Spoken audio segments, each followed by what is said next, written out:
Hey everyone, I'm Rachel. And I'm David, and today we're going on our first Norwegian cruise. But it's not just any Norwegian cruise, it's the Rock Boat. Come with us and see what it's all about. Let's go!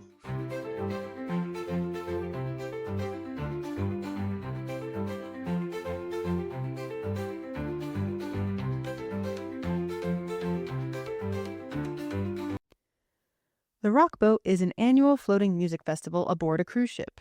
It's co-hosted by the band Sister Hazel and a travel company called Sixthman, who put on many different kinds of themed charter cruises throughout the year. Every year since 2001, Sister Hazel and over a dozen of their musician friends board a cruise ship with around 2,000 fans and put on concerts pretty much all day, every day for 5 days straight. 2026 will be the 25th anniversary, and to celebrate, they're extending it to a 7-day cruise. The Rock Boat takes place on Norwegian Cruise Lines and switches between two of their jewel-class boats, the Pearl and the Gem. Our cruise was on the Gem, but the next one is set to be on the Pearl again. Both were christened in the mid-2000s and were last refurbished in the early 2020s. They both also hold around 2,400 passengers. Sister Hazel, who are best known for their 1998 hit All For You, host the event, but they invite at least a dozen other bands and musicians to join them each year. Each band is guaranteed to play at least 3 sets, and they sprinkle in other activities with the bands as well. Past performers include Need to Breathe, Young the Giant, Switchfoot, and the Bare Naked Ladies. Though the majority of the bands are announced ahead of time, there are also 2 stowaway acts each year that aren't known until the day you board. We'd heard of this event before 2025 through word of mouth and because some bands we casually follow have attended in the past. We were never curious enough to book it since we generally don't enjoy festival concerts and we love a traditional cruising experience. But this year, I couldn't resist when they announced that one of my favorite bands, Walk the Moon, were headlining. Walk the Moon announced an indefinite band hiatus in late 2023, so when we heard they were booked on the Rock Boat, it was almost a foregone conclusion for myself and my sister. Plus, it meant we'd finally get to try Norwegian Cruise Lines. That being said, going into the Rock Boat, Walk the Moon was the only band I was really excited to see. Given a huge lack of information online about what it's really like, I was nervous about attending. And even though I am not a concert fan like Rachel is, I wanted to go along for the ride and see what cruising with Norwegian is all about, even though we knew it would not be a typical Norwegian cruise. The boat sells out pretty much every year, and the more years you attend, the earlier you get to book to have your pick of the better rooms. Since it was our first year, only a handful of the cheapest interior rooms were available when we booked, and it did sell out that same day. Sixman gives you options to pay upfront and get a small discount, or to pay monthly. You won't know your room number or have your Norwegian booking number until a couple of months before the boat, which is also when you can start to book shore excursions and dining, both of which you'll do through Norwegian directly. The whole process is a little disjointed since you have to go through Sixthman for some things and Norwegian for others, but that didn't really detract from our experience once on board. But what does this 5-day floating music festival cost? For the 3 of us in our cheapest interior cabin, and including the small discount for paying up front, it cost $3,747, which equaled out to about $1,249 per person. That includes port taxes and fees, cruise fare, included dining, and all concert events. We found a few similar 5-day cruises on the Norwegian Gem that are not charter cruises, and those cost anywhere from $650 to $800 per person depending on the itinerary. Obviously, there's a markup with the Rock Boat, but you have to remember that you're paying the 6-man crew of instrument technicians, lighting techs, photographers, and overall event staff, as well as all of the musicians. There are also some other perks to the higher cost that we'll get into a little later. Now that we've given you an overview of the logistics, let's talk about our experience. We're going to talk through the elements of a normal cruise like the room, food, ports, and Wi-Fi, then the Rock Boat specific items like the music and other unique offerings. Arrival at the port and embarkation were actually pretty easy. We arrived at 11:15, right in the middle of our requested arrival window that we picked when we checked in online a few weeks before the cruise. There was no line for the agent who checked our passports and gave us our cruise cards. We were group 38 for boarding, so we had to wait about 10 minutes for them to call our group. But they were playing songs from some of the bands on board as we waited in the seating area of the terminal, and that set the tone for the entire cruise. We're about to walk on the Rock Boat. Officially. The boarding bridge got pretty congested, and like any first day of any cruise, it was crowded once we all got on board as well. Because our ship had been docked since the day before, we got to go right to our room, which is not typical for any cruise line. We have heard from others that most of the time Norwegian does not let you into your room until around 3 or 4 p.m. But because the elevators were so crowded, we did have to take the stairs. Having been on both newer and older ships on other cruise lines, we found the gym to be pretty consistent with other older ships. Dark wood decor, dark carpets, and an overall old-school feel. The ship layout was somewhat confusing, especially when trying to get to venues on the top floors. Since so many common areas were modified on the Rockboat to include stages, we can't accurately judge how a normal cruise would be on the gym. But it was definitely not anywhere near the top of our favorite ships we sailed on. Our room, 4569, was a small, dated interior cabin on the lowest level of guest rooms, and since we had 3 people, one of us had to sleep on the bunk bed. The beds were a little stiffer than we'd like, probably only a 6 out of 10 on the comfort scale. There was a good amount of storage between the closet and shelving, and the fridge did actually keep our waters cold, but there was barely enough room to move around when all 3 of us were in the room together. I hit my head multiple times on the bunk bed as I got in and out of the lower bunk. So if you're a taller person, you need to keep that in mind. There were also only 2 outlets in the entire room, neither of which were next to the beds. And since Norwegian confiscated our cruise line approved extension cord that we've used on multiple other cruise lines, that made things a little difficult as well. The shower, though, was pretty large for the size of room and had good water pressure.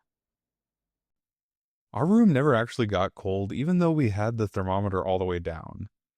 This was the main negative for us, since having 3 people in a small space can get pretty warm, and it was sometimes hard to sleep because of that. We even heard some odd sounds coming from our air conditioner, so we're not sure if that's why it wasn't cold enough.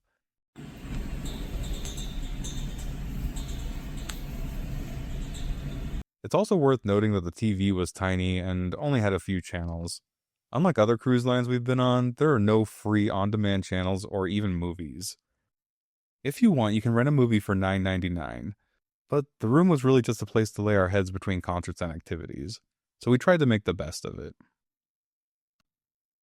We both purchased a streaming Wi-Fi package since we were working during the cruise. It was pretty expensive at $40 per day, which is almost double the price of some other cruise lines we've been on. There was a cheaper package at $30 a day, which did not include streaming capabilities. But to be honest, streaming was nearly impossible, even with the higher tiered package. Speeds were subpar at best, anywhere between 4 to 6 megabits per second. But more than that, we couldn't even get basic websites to load in our room about half the time.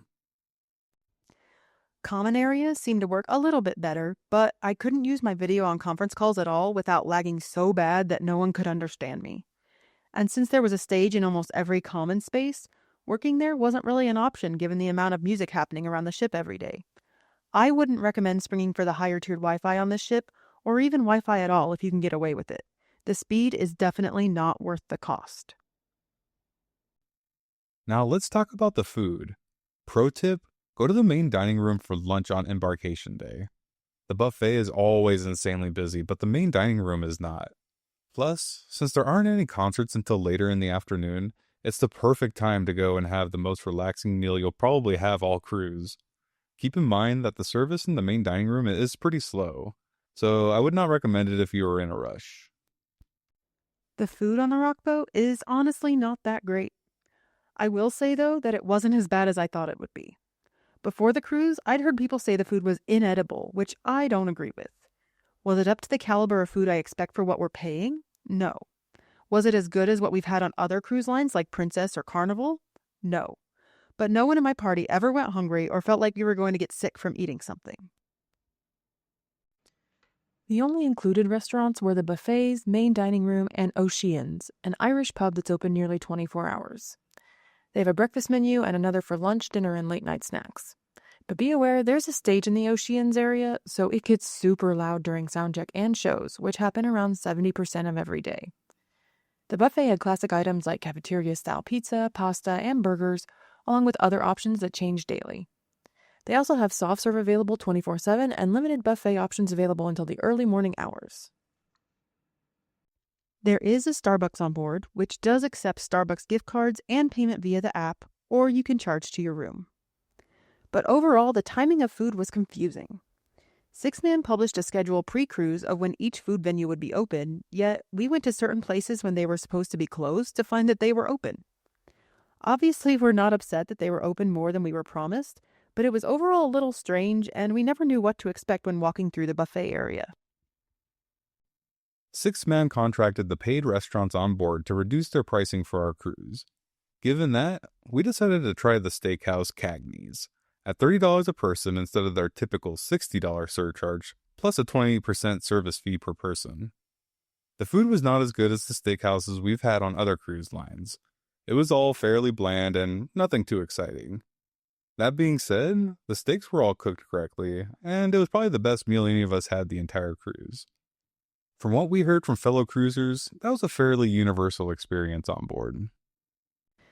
Now, obviously, most people aren't going on the rockboat to experience the itinerary, but especially since they don't have concerts when you're in port, this can be an important part of the experience. Our cruise sailed from Miami to Harvest Caye, Belize, and Roatan, Honduras. We'd never been to either of these countries, so we were excited for both of these ports. One thing to keep in mind if you're cruising in the Caribbean or Central America is that you will be asked for tips by multiple people on any given excursion. It's best to keep a large variety of smaller bills with you at all times. Our first stop was Harvest Caye. Though it's technically part of Belize, it's an island owned by Norwegian Cruise Lines off the coast, so people on our sailing kept calling it fake Belize, since they weren't going to get to experience the real culture of the country. The excursions offered by the cruise line didn't really appeal to us, so we chose to walk around the island instead. Harvest Caye had a private beach, a pool area, some shops, a free wildlife exhibit, and some restaurants. It was rainy the day we went, so nothing was that crowded, and you could pretty much have any spot on the beach that you wanted. It was a nice clean beach, and it would have been a great spot to hang out if we had had better weather. The pool was also very chill, with plenty of seating, but it was a bit cold. In the wildlife experience, we got to see some butterflies, a snake, parrots, and a giant iguana who I thought was friendly, but he ended up hissing at me. We walked along the beach for a bit, but then it started to get rainy again, so we decided to head back to the ship. For Roatan, Honduras, we chose a ship excursion that took us on an overview of the island.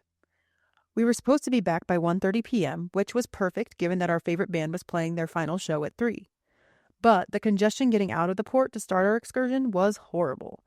It was so busy that our original bus couldn't even get into the port to pick us up, so the bus we ended up on was hot and somewhat falling apart. Our first stop was the Roatan Chocolate Factory, where they gave us an overview of how their chocolate is made, and we were able to sample and buy a large variety of sweets. We then had a short drive to French Caye, where we boarded a small boat and took a leisurely cruise around the coast. We got to see a giant stingray, iguanas, and some mangroves while on the boat. They also took us by the Fantasy Island Resort, and we could see the edge of the coral reef just off of the coast. It was a great overview of the area, and the water was beautifully clear. It did start raining at the end, but that didn't really dampen our good time. We then went to Maniwaki Eco Nature Park. Our guide gave us an overview of the island's history before we were introduced to some of the native animals. The animals we met were all rescued from poachers and were very well taken care of. None are able to survive out in the wild, so this was the best place for them to live out their remaining years. First, we got to hold 3-toed sloths, which is the smallest breed of sloth. This was absolutely a bucket list item for me, and it lived up to my expectations. My sloth was so sweet and relaxed, and they are so cute up close. We also got to have a photo op with a macaw and interact with some white-faced monkeys. We had to clear our pockets before entering the monkey enclosure for a good reason. They tried to go through everyone's pockets and shirts and even knowing how to open zippers to get inside. I had a monkey admire his own reflection in my glasses, and it was clear they enjoyed having humans visit as much as we loved seeing them. One of them even got out and tried to steal belongings from outside of the enclosure. The last stop of the excursion was a beach resort where we got to see a traditional dance performed by a troupe of people from the Garifuna tribe. The songs were lively and fun, and they even had some people get up and dance with them at the end.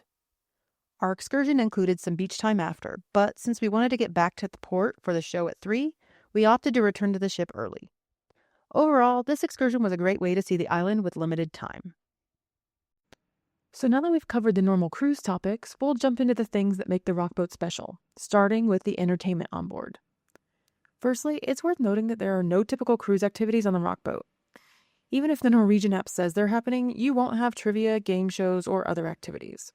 There are also no formal nights. Instead, Sixman decides on an overall cruise theme and then a specialized theme for each night. Sixman gives you the themes as well as the full concert and activity schedule 3 to 4 weeks before the sailing so you can start making plans. Our voyage was themed Welcome to the Jungle, and the theme nights were Neon Jungle, Party Animal, Tiki Night, 24 Karat Gold, and The Rockboat Sleeps Tonight, which was basically a pajama party. It's fair to say that people went all out for these theme nights. The level of participation was super high, with some people even bringing blow-up costumes, props, and full body suits. I honestly regretted not dressing up for all the theme nights, but I hadn't realized everyone was going to be so into it before boarding the cruise. Even the bands participated for the most part, wearing zebra stripes on Animal Night or bright colors on Neon Night. Even though there were no cruise line activities, the casino and shops were both open at normal times. The Rockboat merch store had both official Rockboat merchandise as well as band-specific merchandise. There were also a lot of activities put on by Sixman in between concerts, some of which featured some of the bands and artists. These included things like bingo, both paid and for fun, a nightly silent disco called Shut Up and Dance, songwriting sessions, a fun run, and even meet and greet sessions. Since I was mainly there to experience the cruise in general, I didn't attend many of the activities. I'll leave that up to Rachel to fill you in. There were 2 meet and greet sessions, each on a different day of the cruise. Both were an hour long, and you didn't know which artists would be at each session until the morning of. They handed out numbers to those in line about an hour before each session, and from what I saw, everyone that came got a number. But the bands were only signing for an hour, so if you want to meet more than a couple of artists, you need to line up early to ensure you have enough time. Our main objective was to meet Walk the Moon, and we were in and out of there in less than 15 minutes once our numbers were called. They didn't allow photos in the meet and greet, only signatures, but it's a great opportunity to get to chat with your favorites. I'd never been to a silent disco before, but when they announced that the lead singer of Walk the Moon, Nicholas Petrika, was hosting a DJ set, we knew we had to go. As we entered, everyone got a headset and there were 3 DJs, all playing different music. At any given moment, you could listen to Fall Out Boy, Bon Jovi, and 50 Cent. It was a really fun activity, much more fun than other dance parties I've attended in the past, and it was great to see everyone dancing and enjoying themselves no matter what their taste in music was. They had the silent disco every night of the cruise, and I highly recommend giving it a try if you're a night owl or just want to sweat out some extra calories. I also attended 2 different songwriting sessions, one hosted by Nick from Walk the Moon and the other by Sam from Nicotine Dolls. Nick's was held in the atrium and focused on writing a song together. It was really fun. He had a lesson plan and was very interactive with the audience. We ended up with a verse, pre-chorus, and chorus based off of audience participation, and he even played it at the concert on the pool deck later that week. G, 2, 3. Free from responsibility. No cares to bother me. Sing.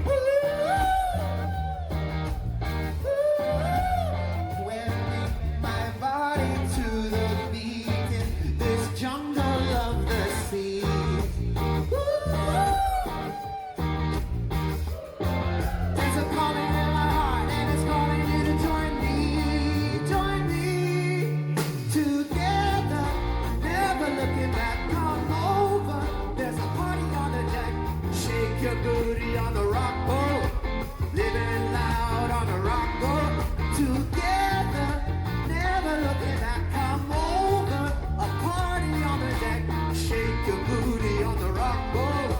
We're living loud on the rock boat.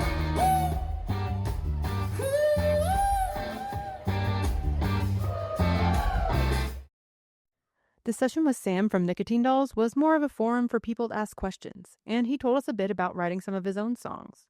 It's clear he could have another career as a stand-up comedian, and I enjoyed getting a glimpse into his process. I would have attended more activities had I not had to work, but overall I feel like there was something for everyone, and the experiences we had were incredibly unique to this particular sailing, especially given how the lineup of musicians changes every year. And that leads us into the main reason most people book the Rock Boat, the concerts. There were 7 stages set up on the ship, all of various sizes and types.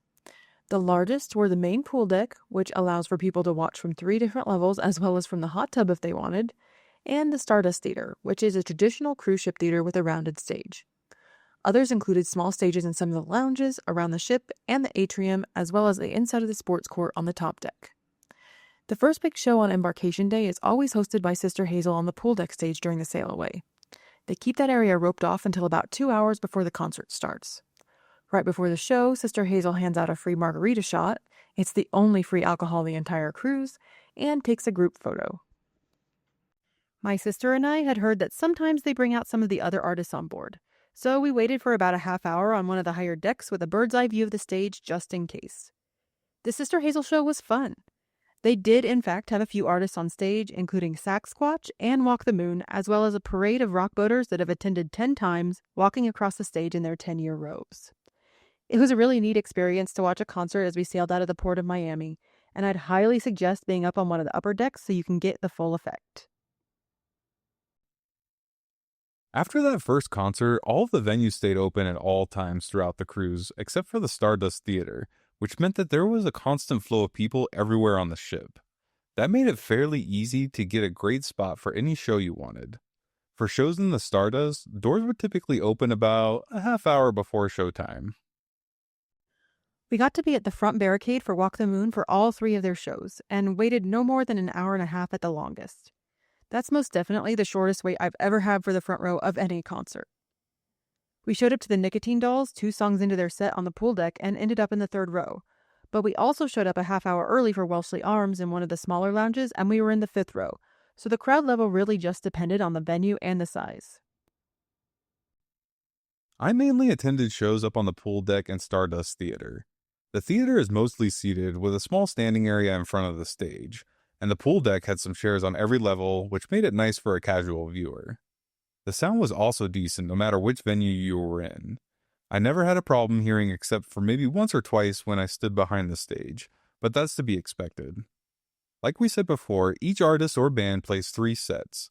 The bigger bands usually get at least 1 set on the main pool deck and 1 in the theater, with the headliners likely to get 2 in one of those places. But these are not like normal concerts, and there are always some extras sprinkled in. I think I only saw 1 or 2 concerts the entire cruise that didn't have some sort of guest artist come up on stage for a collaboration. It seemed like Scott Terry from Red Wanting Blue was in every show, and seeing Sasquatch play the saxophone with Walk the Moon on their song Aquaman was a super cool experience. The amount of covers played on board ensured that I knew at least 1 song at each set, and also allowed a bunch of bands and artists to play together, given that they didn't have to learn each other's music. One of my favorites was an impromptu cover of With a Little Help from My Friends by the Wellesley Arms and Friends in the Spinnaker Lounge.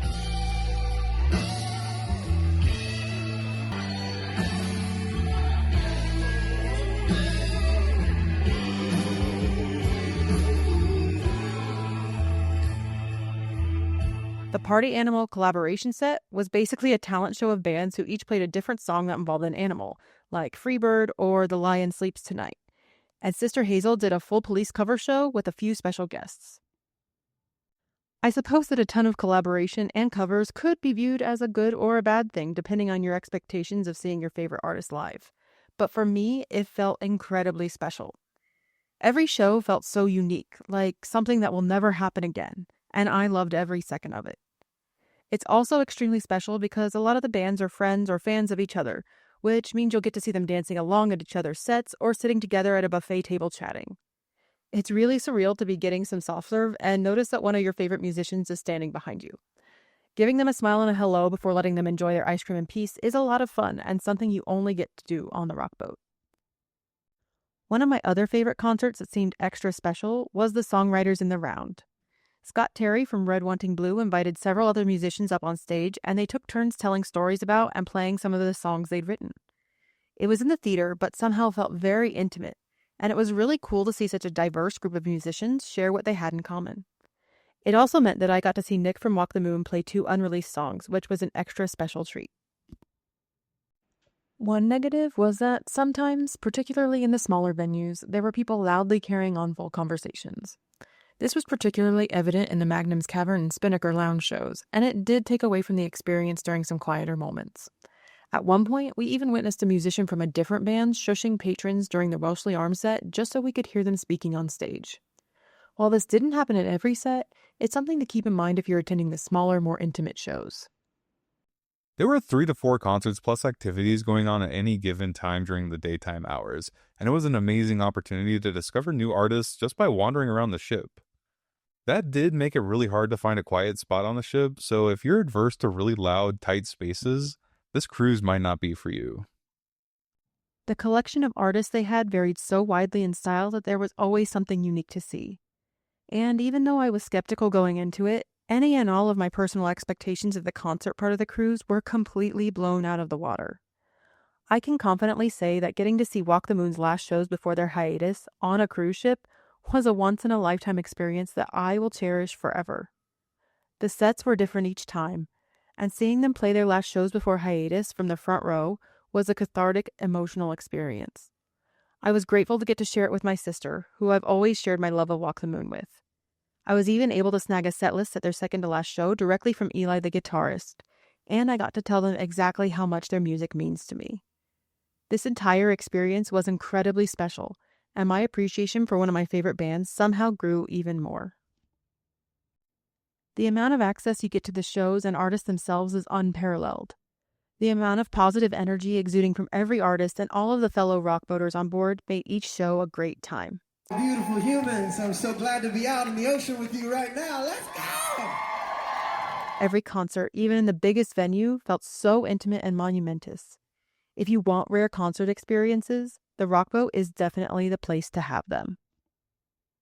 But there's one more thing that we want to cover about the Rock Boat, and that's the overall vibe, including from the staff and other cruisers. I will say that if you're extremely introverted, the Rock Boat might not be a place for you. We never had a silent elevator ride or stood waiting for a show without meeting someone new. Everyone on board, including the Sixman staff, cruise ship crew, and other guests, were extremely friendly. I mean, where else can you say the Cookie Monster handed you a cookie while you were in the middle of playing a slot machine? The amount of participation in theme nights was a ton of fun, and everyone seemed to like they were having a great time. It's clear that this is a community of people that look forward to this event every year and are willing to welcome everyone with open arms. People were constantly giving away swag they made, including stickers, keychains, commemorative concert ticket stubs, and air fresheners. Sixman held an official swag swap on the first day, but even though I didn't have anything to give, people would hand me things in the hall or the elevator as I went throughout my day. I met so many delightful people that also love Walk the Moon, since we saw each other at every event, and gained more than a few Facebook friends and Instagram followers throughout the week. It's easy to form small pockets of people to attend events with because you all board the ship knowing you have at least your love of music in common. Even though I'm generally on the more introverted side, I loved getting to meet people and forming a genuinely awesome community of people to hang out with all cruise. The Six-man crew were also amazing. They leave you perforated daily schedules in your stateroom that fit in your lanyard, so you always have it handy, and a guidebook to walk you through the entire event. They give out a gift to all attendees every year, and this year each person received a Rock Boat throw blanket and a pin. You also get a special gift for every 5 rock boats you attend, including a track jacket for year 5 and a robe for year 10. Sixman also had 2 special channels on our stateroom TVs that were pretty cool. One channel played music videos from the current and past rock boat artists. The other flipped through a slideshow of demographic information about the people sailing on the rock boat. As the cruise progressed, they added some of the photos captured by the Sixman photographers. There were Sixman photographers everywhere. They were enthusiastic and super fun, even wearing the traditional face paint when photographing Walk the Moon shows to match the band and the fans. I love that they were there to capture moments that we all want to cherish while never detracting from the experience. All of the photos taken by the Six-man crew are uploaded to their website after the cruise and are completely free, which is just a super special added bonus. Now, before we jump into our final thoughts, here's some concert footage for you to enjoy.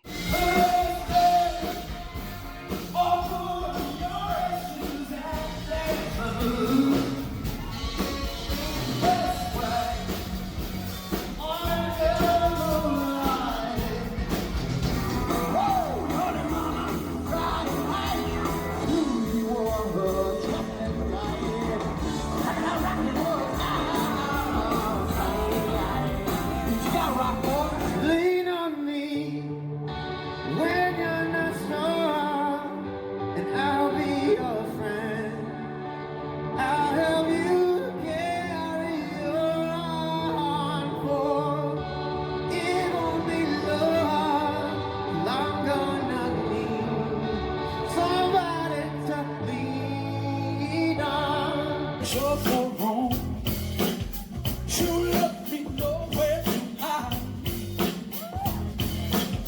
Your words of venom, spitting salt in my wounds till I'm paralyzed.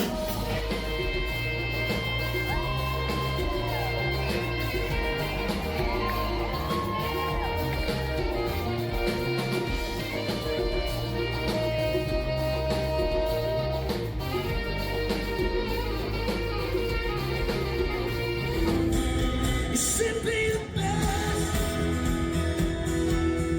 better than all the rest, better than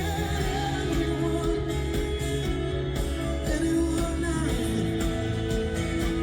Hey, you're gonna hear me roar.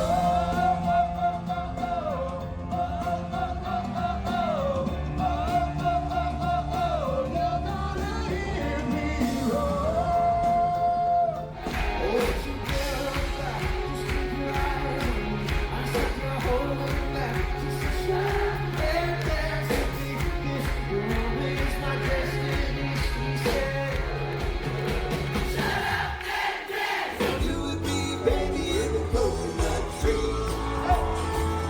Here we go, you make me so far. We don't need much.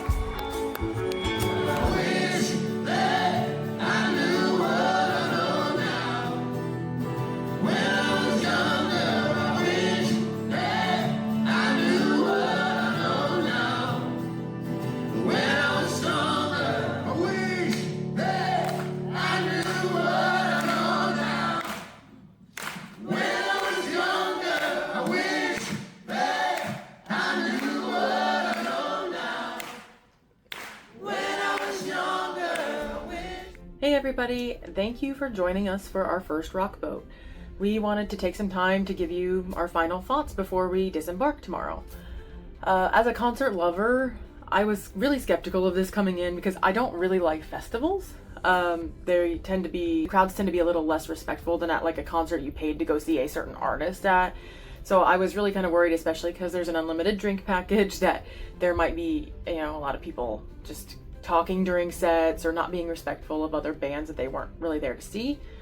On the first day, it was very overwhelming as well. Like, it was a new ship for us, a new cruise line. We had to learn our way around, and everybody kind of seemed to have it figured out except for us, I felt like. So it was pretty overwhelming on that first day, especially when we walked around the ship and saw that there was a venue pretty much in every open space you can put one on this ship. But as the days went by, everybody just opened up and we opened up, and you start running into other fans of your same band because you're all wearing the same t-shirt, or you start running into people who tell you, oh, you should go see this band because they're really great, or you start running into artists on the elevator or in the cafeteria or in different places, and feel inspired to go see them. So as the time went on and we got more and more concerts in, it started to feel very homey and like a summer camp, honestly, where you see the same people over and over and you invite random strangers to go eat lunch with you because you have this one thing in common you already know. But yeah, and then the concerts were great. The crew has been amazing. To think that they have to put a new band on like every hour in all of these venues, and there have been some hiccups with that, but they always make it through, and the bands have been really great about that as well. It's just been a really great concert experience for me. I can't say enough good things about just the vibes around the ship and just all the people that you meet. All of the people have been very respectful of every band, not just the ones that they're there to see. And it's really great is like, I waited like an hour to see my favorite band in the front row, but you can sometimes roll up, 10-15 minutes before a set and get in that front, or even just like the second or third row, and nobody's crowding, nobody's pushing. Everybody's very just like chill and respectful and just here for the music. Yeah, honestly, when you break it all down, it's so much better than a festival, in my opinion. Everyone gets way into it, but this, because it's spread out, and half the people are here for one group, and a quarter are here for a different band, and everything like that. People kind of space themselves out, and I think that makes for a really good experience too.